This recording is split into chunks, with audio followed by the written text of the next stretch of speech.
Hello बच्चों, let's see the question. The question says, what was the impact of the great economic crisis on the economy of Germany? Explain. Question में हमसे बोल रहा है बच्चों कि जर्मनी की अर्थव्यवस्था पर महान आर्थिक संकट का क्या प्रभाव पड़ा, एक्सप्लेन कीजिए. की concept of this question is economic crisis. The economic crisis represent a situation in which the economy of a country passes through a sudden decrease of its force. Decrease as usually brought about by a financial crisis. बच्चों, जो आर्थिक संकट एक ऐसी स्थिति का प्रतिनिधित्व करता है जिससे किसी देश की अर्थव्यवस्था अपने बल में अचानक कमी से गुजरती है या फिर कमी आमतौर पर वित्तीय संकट के कारण. Great depression led to economic crisis in Germany by 1932.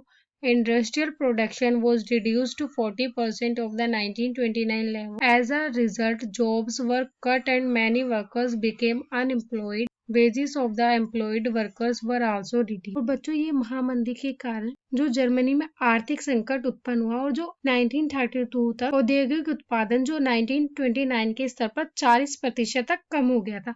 और नतीजन क्या हुआ बच्चों, जो नौकरियों में कटौती हुई, बेरोजगार हो गए और जो नियोजित श्रमिकों का वेतन भी कम कर दिया गया. Hope you understood it well. Best of luck.